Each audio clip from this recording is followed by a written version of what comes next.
ಈ ಚುಮ್ಮು ಚಳಿಗೆ ಬಿಸಿ ಬಿಸಿಯಾದ ಬಜ್ಜಿನ ಮಾಡಿ ತೋರಿಸ್ತಾ ಇದ್ದೀನಿ. ಅದರಲ್ಲೂ ಮಸಾಲ ಬಜ್ಜಿ ಅಂತೂ ಸೂಪರ್ ಆಗಿರುತ್ತೆ. ಹಲೋ ವೀಕ್ಷಕರೇ, ಎಲ್ರಿಗೂ ನಮಸ್ಕಾರ. ದೀಪಾ ಈಸಿ ಹೋಮ್ ರೆಸಿಪಿಗೆ ತಮ್ಮೆಲ್ಲರಿಗೂ ಸ್ವಾಗತ. ಬನ್ನಿ ರುಚಿಕರವಾದ ಗರ್ಗರಿಯಾದಂಥ ಮಸಾಲ ಬಜ್ಜಿನ ಹೇಗೆ ಮಾಡೋದು ಅಂತ ನೋಡ್ಕೊಳ್ಳೋಣ. ನೋಡ್ರಿ, ಬಜ್ಜಿ ಮಾಡಲಿಕ್ಕೆ ಬಜ್ಜಿ ಮೆಣಸಿನ್ಕಾಯಿ ತೊಗೊಂಡಿದ್ದೀನಿ. ಅವುಗಳನ್ನು ನಾನು ಈ ರೀತಿ ಮಧ್ಯದಲ್ಲಿ ಕಟ್ ಮಾಡಿ 2 ಭಾಗನ ಮಾಡ್ಕೊತಾ ಇದ್ದೀನಿ. ನೀವು ಮೆಣಸಿನ್ಕಾಯನ್ನು ಈ ರೀತಿ ಕಟ್ ಮಾಡ್ದೇ ಡೈರೆಕ್ಟಾಗಿ ಒಂದೊಂದು ಮೆಣಸಿನ್ಕಾಯನ್ನು ಕೂಡ ಉಪಯೋಗಿಸ್ಕೋಬೋದು, ನಡೆಯುತ್ತೆ. ನೋಡಿರಿ, ನಾನು ಒಂದು ಮೆಣಸಿನ್ಕಾಯಲ್ಲಿ ಈ ರೀತಿ 2 ಭಾಗ ಮಾಡ್ಕೊಂಡಿದ್ದೀನಿ. ನೀವು ಒಂದೊಂದಾಗಿ ಉಪಯೋಗಿಸ್ಕೋಬೋದು, ಇಲ್ಲಾಂದರೆ ಒಂದರಲ್ಲಿ 2, ಇಲ್ಲಾಂದರೆ 4 ಭಾಗ ಆದರೂ ಕಟ್ ಮಾಡ್ಕೋಬೋದು. ನಿಮ್ಗೆ ಯಾವ ಥರ ಬೇಕೋ ಆ ರೀತಿ ಮಾಡಿಕೊಡ್ರಿ. ಇದೇ ರೀತಿ ನಮಗೆ ಎಷ್ಟು ಬೇಕೋ ಬಜ್ಜಿ ಅಷ್ಟು ಮೆಣಸಿನ್ಕಾಯನ್ನು ಈ ರೀತಿ ಕಟ್ ಮಾಡಿ ರೆಡಿ ಮಾಡಿ ಇಟ್ಕೋಬೇಕು. ನೋಡಿರಿ, ಬಜ್ಜಿಗೆ ಬೇಕಾಗಿರುವಂಥ ಮೆಣಸಿನ್ಕಾಯಿ ಅಂತೂ ರೆಡಿಯಾಗಿವೆ. ಈಗ ಹಿಟ್ಟು ಕಲಿಸೋದು ಹೇಗೆ ಅಂತ ನೋಡ್ಕೊಳ್ಳೋಣ. ಈ ಕಡೆ ಒಂದು ಮಿಕ್ಸಿಂಗ್ ಬೌಲ್ ತೊಗೊಂಡಿದ್ದೀನಿ. ಅದರಲ್ಲಿ ಈ ಕಪ್ನಿಂದ 2 ಕಪ್ ಆಗುವಷ್ಟು ನಾನು ಕಡಲೆ ಹಿಟ್ಟನ್ನು ಹಾಕೊತಾ ಇದ್ದೀನಿ. ನಿಮ್ಗೆ ಎಷ್ಟು ಬೇಕೋ ಅಷ್ಟು ಹಿಟ್ಟನ್ನು ಉಪಯೋಗಿಸ್ಕೊಳ್ರಿ. ಆಮೇಲೆ ಅದೇ ಕಪ್ನಿಂದ ಅರ್ಧ ಕಪ್ ಆಗುವಷ್ಟು ಅಕ್ಕಿ ಹಿಟ್ಟು ಹಾಕೊತಾ ಇದ್ದೀನಿ. ಅಕ್ಕಿ ಹಿಟ್ಟು ಹಾಕೊಳ್ಳೋದ್ರಿಂದ ಬಜ್ಜಿ ತುಂಬ ಗರ್ಗರಿಯಾಗಿ ಬರುತ್ತೆ. ಇದ್ರೆ ಹಾಕ್ಕೊಳ್ಳಿ, ಇಲ್ಲಾಂದರೆ ಸ್ಕಿಪ್ ಮಾಡ್ಕೋಬೋದು, ನಡೆಯುತ್ತೆ. ಆಮೇಲೆ ಇದಕ್ಕೆ ಒಂದು 1/4 ಸ್ಪೂನಷ್ಟು ಅಡುಗೆ ಸೋಡಾ ಹಾಕೊತಾ ಇದ್ದೀನಿ. ರುಚಿಗೆ ಎಷ್ಟು ಬೇಕೋ ಅಷ್ಟು ಉಪ್ಪು ಹಾಕ್ಕೊಳ್ರಿ. ಆಮೇಲೆ ಖಾರಕ್ಕೆ ಒಂದು 2 ಸ್ಪೂನಷ್ಟು ಅಚ್ಚ ಖಾರದ ಪುಡಿ ಹಾಕೊತಾ ಇದ್ದೀನಿ. ನಿಮ್ಮ ಖಾರಕ್ಕೆ ಎಷ್ಟು ಬೇಕೋ ಅಷ್ಟು ನೋಡ್ಕೊಂಡು ಸೇರಿಸ್ಕೊಳ್ರಿ. ಆಮೇಲೆ ಇದಕ್ಕೆ ಒಂದು 2 ಸ್ಪೂನಷ್ಟು ಅಡುಗೆ ಎಣ್ಣೆಯನ್ನು ಕೂಡ ಹಾಕೊತಾ ಇದ್ದೀನಿ. ಎಣ್ಣೆಯನ್ನು ಬಿಸಿ ಮಾಡೇನು ಹಾಕ್ತಾ ಇಲ್ಲ, ಹಾಗೆ ಡೈರೆಕ್ಟ್ ಹಾಕೊಂಡಿದ್ದೀನಿ. ಈಗ ಒಂದ್ಸಲ ಎಲ್ಲವನ್ನು ನೀರು ಹಾಕ್ದೇನೆ ಈ ರೀತಿ ಕಲಿಸ್ಕೊಳ್ಳೋಣ. ನೋಡಿರಿ, ಎಲ್ಲವನ್ನು ಈ ರೀತಿ ನೀಟಾಗಿ ಮಿಕ್ಸ್ ಮಾಡಿದ್ಮೇಲೆ ಈಗ ಇದರಲ್ಲಿ ಸ್ವಲ್ಪನೇ ನೀರು ಹಾಕಿ ಹಿಟ್ಟನ್ನು ಮಿಕ್ಸ್ ಮಾಡ್ತಾ ಹೋಗೋಣ. ನೆನಪಿರಲಿ, ಹಿಟ್ಟು ಕಲಿಸ್ಬೇಕಾದ್ರೆ ನೀವು ಒಂದೇ ಸಲಕ್ಕೆ ಜಾಸ್ತಿ ನೀರು ಸೇರಿಸ್ಕೋಬಾರ್ದು. ಈ ರೀತಿ ಸ್ವಲ್ಪ ನೀರು ಹಾಕಿ ಕಲಿಸ್ಕೋಬೇಕು. ಆಗ ಬಜ್ಜಿ ಹಿಟ್ಟು ತುಂಬ ಚೆನ್ನಾಗಿ ರೆಡಿ ಆಗುತ್ತೆ.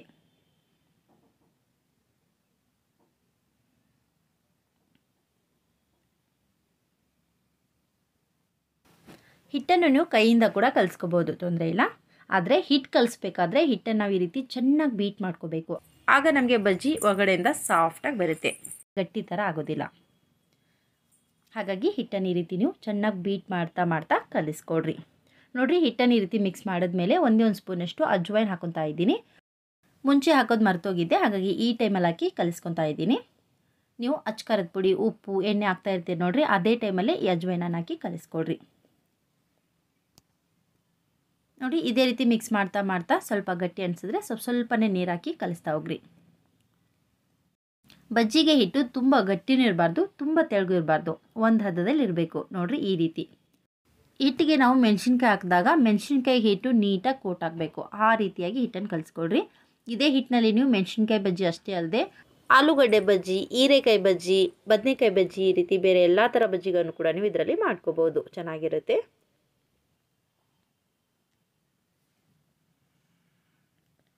ನೋಡಿರಿ, ಹಿಟ್ಟನ್ನು ಈ ಹದದಲ್ಲಿ ಕಲಿಸ್ಕೊಂಡಿದ್ದೀನಿ. ತುಂಬ ಚೆನ್ನಾಗಿ ರೆಡಿಯಾಗಿದೆ. ಈಗ ಮೇಲ್ಗಡೆ ಒಂದು ತಟ್ಟೆನ ಮುಚ್ಚಿ ಒಂದು 10 ನಿಮಿಷದವರೆಗೂ ನೆನೆಲಿಕ್ಕೆ ಬಿಡೋಣ. ನೋಡಿರಿ, ಒಂದು 10 ನಿಮಿಷ ಆದಮೇಲೆ ಹಿಟ್ಟು ತುಂಬಾ ಚೆನ್ನಾಗಿ ರೆಡಿಯಾಗಿದೆ, ಕಾಣಿಸ್ತಾ ಇರ್ಬೋದು ನಿಮಗಿಲ್ಲಿ. ಈ ರೀತಿ ಮಿಕ್ಸ್ ಮಾಡಿದಾಗ ನಮಗೆ ಹಿಟ್ಟು ತುಂಬ ಗಟ್ಟಿ ಅನಿಸಿದ್ರೆ ಒಂದು ಸ್ವಲ್ಪ ನೀರು ಹಾಕ್ಕೊಡ್ರಿ. ತೆಳ್ಳಗನ್ಸಿದ್ರೆ ಇನ್ನು ಸ್ವಲ್ಪ ಕಡಲೆ ಹಿಟ್ಟನ್ನು ಹಾಕಿ ಕಲಿಸ್ಕೋಬೋದು. ನೋಡಿರಿ, ಕರೆಕ್ಟಾಗಿದೆ. ನಾನು ಇದಕ್ಕೆ ನೀರು, ಕಡಲೆ ಹಿಟ್ಟು ಯಾವುದೂ ಹಾಕಿಲ್ಲ. ಈಗ ಇದರಲ್ಲಿ ಡೈರೆಕ್ಟಾಗಿ ಕಟ್ ಮಾಡಿ ಇಟ್ಕೊಂಡಿರುವಂಥ ಬಜ್ಜಿ ಮೆಣಸಿನ್ಕಾಯನ್ನು ಈ ರೀತಿ ಒಂದೊಂದಾಗಿ ಅದ್ಬಿಟ್ಟು ಡೈರೆಕ್ಟಾಗಿ ಎಣ್ಣೆಗೆ ಬಿಡ್ತಾ ಹೋಗೋಣ ಅಷ್ಟೇ. ನೋಡಿರಿ, ಈ ಕಡೆ ಮುಂಚೆ ಎಣ್ಣೆ ಬಿಸಿ ಮಾಡಲಿಕ್ಕೆ ಇಟ್ಟಿದ್ದೆ. ಎಣ್ಣೆ ಬಿಸಿಯಾಗಿದೆ ಇಲ್ವಾ ಅಂತ ಚೆಕ್ ಮಾಡಲಿಕ್ಕೆ ಸ್ವಲ್ಪ ಹಿಟ್ಟು ಹಾಕಿ ನೋಡ್ತಾ ಇದ್ದೀನಿ. ನೋಡಿರಿ, ಹಿಟ್ಟು ಹಾಕಿದಾಗ ತಕ್ಷಣವೇ ಈ ರೀತಿ ಮೇಲೆ ಬರಬೇಕು, ಅಂದರೆ ಎಣ್ಣೆ ಚೆನ್ನಾಗಿ ಬಿಸಿಯಾಗಿದೆ ಅಂತ ಅರ್ಥ. ಎಣ್ಣೆ ಈ ರೀತಿ ಚೆನ್ನಾಗಿ ಬಿಸಿ ಆದಮೇಲೆ ಒಂದೊಂದಾಗಿ ಈ ರೀತಿ ಮೆಣಸಿನ್ಕಾಯನ್ನು ಹಿಟ್ಟಿನಲ್ಲಿ ಅದ್ಬಿಟ್ಟು ನಿಧಾನವಾಗಿ ಈ ರೀತಿ ಎಣ್ಣೆಗೆ ಒಂದೊಂದಾಗಿ ಬಿಡ್ತಾ ಹೋಗೋಣ.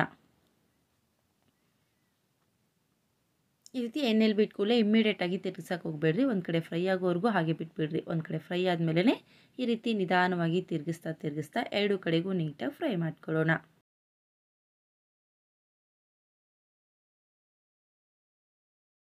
ಸ್ವಲ್ಪ ಕಲರ್ ಚೇಂಜ್ ಆಗೋವರೆಗೂ, ಗರ್ಗರಿ ಆಗೋವರೆಗೂ ಮೀಡಿಯಮ್ ಫ್ಲೇಮ್ನಲ್ಲೇ ಫ್ರೈ ಮಾಡ್ಕೋಬೇಕು. ಐ ಫ್ಲೇಮಲ್ಲಿ ಇಟ್ಟರೆ ಬೇಗನೆ ಕಲರ್ ಬಂದುಬಿಡುತ್ತೆ, ಅದರ ಒಳಗಡೆ ಅಷ್ಟು ನೀಟಾಗಿ ಫ್ರೈ ಆಗಿರಲ್ಲ. ಹಾಗಾಗಿ ಮೀಡಿಯಮ್ ಫ್ಲೇಮ್ನಲ್ಲಿಟ್ಟು ಫ್ರೈ ಮಾಡ್ಕೊಳ್ರಿ. ಒಳಗಡೆಯಿಂದ ತುಂಬ ಚೆನ್ನಾಗಿ ಫ್ರೈ ಆಗುತ್ತೆ.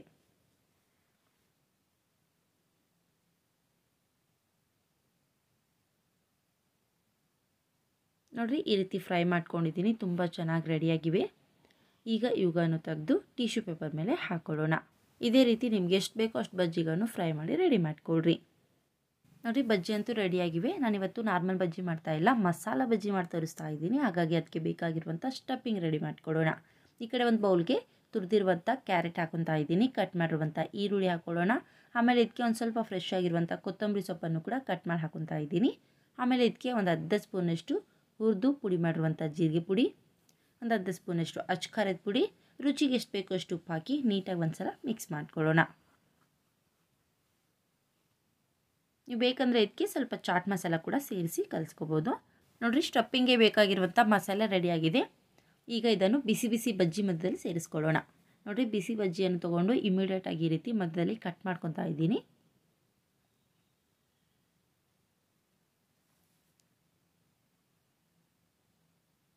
ನೋಡಿರಿ, ನಮ್ಗೆ ಎಷ್ಟು ಬೇಕೋ ಅಷ್ಟು ಬಜ್ಜಿಗಳನ್ನು ಈ ರೀತಿ ಕಟ್ ಮಾಡಿ ಈಗ ಇದರೊಳಗಡೆ ರೆಡಿ ಮಾಡಿರುವಂಥ ಮಸಾಲೆಯನ್ನು ಸೇರಿಸ್ಕೊಳ್ಳೋಣ.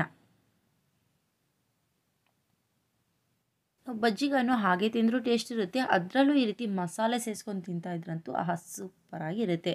ಒಂದು ಸಲ ಈ ರೀತಿ ಬಜ್ಜಿಗಳನ್ನು ಟ್ರೈ ಮಾಡಿ ನೋಡಿರಿ, ನಿಜವಾಗ್ಲೂ ನಿಮಗೂ ಕೂಡ ಇಷ್ಟ ಆಗುತ್ತೆ ಅನ್ಕೋತೀನಿ. ನೋಡಿರಿ, ತುಂಬಾ ಚೆನ್ನಾಗಿ ರುಚಿಕರವಾದಂಥ ಮಸಾಲೆ ಬಜ್ಜಿ ರೆಡಿಯಾಗಿವೆ. ಆದಷ್ಟು ನೀವು ಇವುಗಳನ್ನು ಬಿಸಿ ಬಿಸಿ ಇರುವಾಗಲೇ ಸರ್ವ್ ಮಾಡಿಕೊಡ್ರಿ, ಇನ್ನೂ ಚೆನ್ನಾಗಿರುತ್ತೆ.